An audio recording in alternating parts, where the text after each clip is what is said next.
Namaste bachcho, Hamisha Khushro, myself Jevin Dr. Monica Trivedi, and today's topic is extraction of lanthanides matter.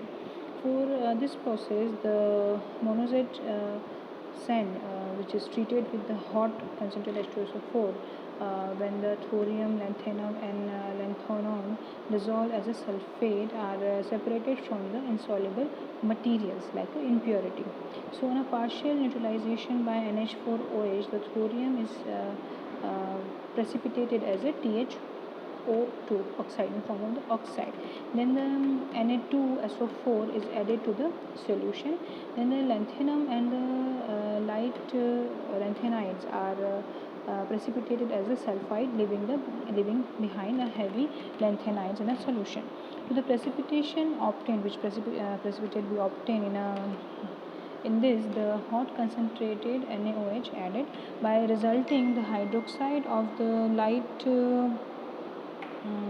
lanthanides are dried in air at 100 degrees centigrade to convert the hydroxide to oxide. The oxide mixture is now treated with dilute HNO3. This brings the cerium oxide as a precipitate and the other lanthanides in a solution. From the solution obtained as a heavy and a light lanthanides, individual members of the lanthanide series are isolated by this method. These are some methods. First is a fractional crystallization method. In this kind of reaction, this is kind of isolation extraction. This is depend upon the solubility of the salt, such as nitrites, sulfides, oxalates, bromate. Okay, so for double salts like of the lanthanides, nitrites, which is a magnesium nitride, which is crystallized well. So the solubility of these simple and double salts decreases from lanthanide to Lu, and these salts of Lu will crystallize from the first, followed by the lighter member. So the separation can be achieved by the repeating the crystallization process a number of times. The second is fraction principal precipitation method.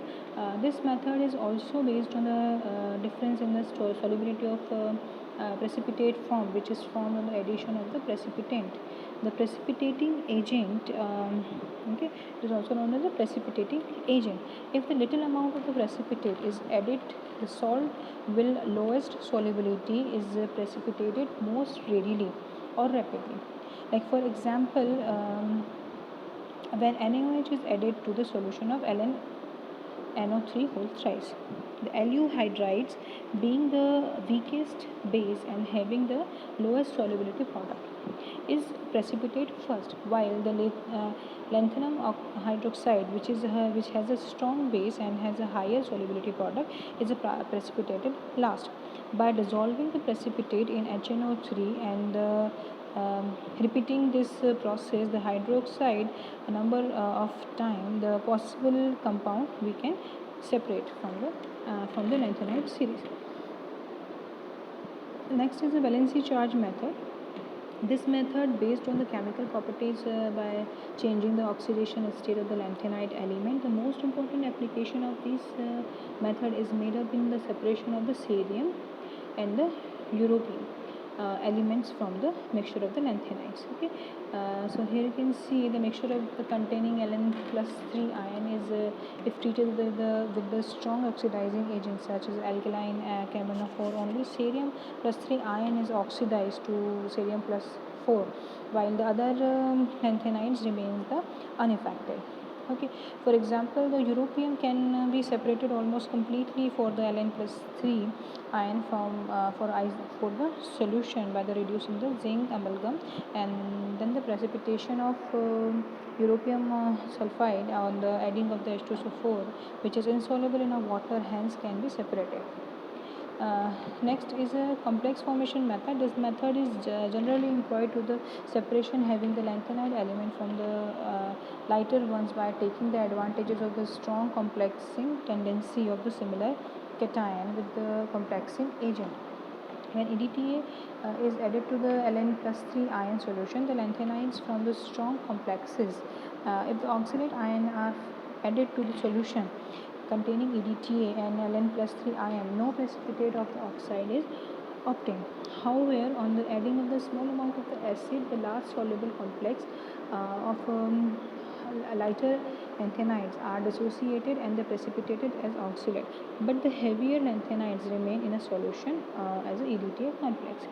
Next one is solvent extraction method.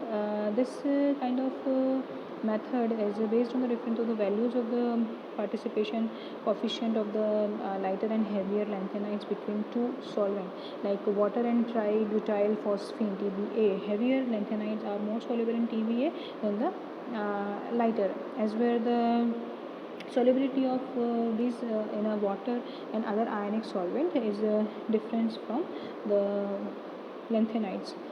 Okay, and the next is modern ion exchange method. This method is most rapid and most effectively method for the isolation of the individual lanthanide element from the mixture. An aqueous solution of the mixture of the lanthanide ion is introduced to the column containing synthetic cation exchange resin such as a Diovex 15.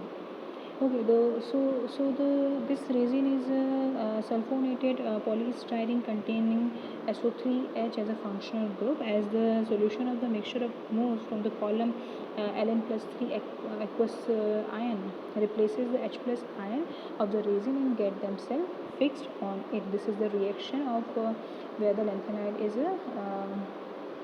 combined with the resin itself. So the H plus ion are washed to the column, then the Ln3 plus aqueous ion are fixed at the different position on the column.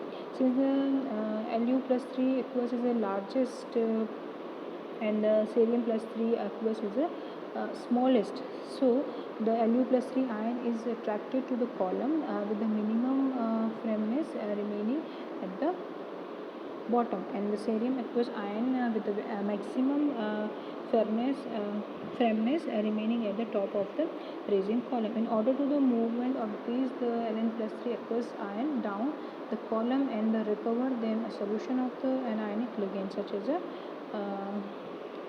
2-hydroxy butyrate is passed slowly through the column solution. So this is the method of the extraction of lanthanides. Thank you very much.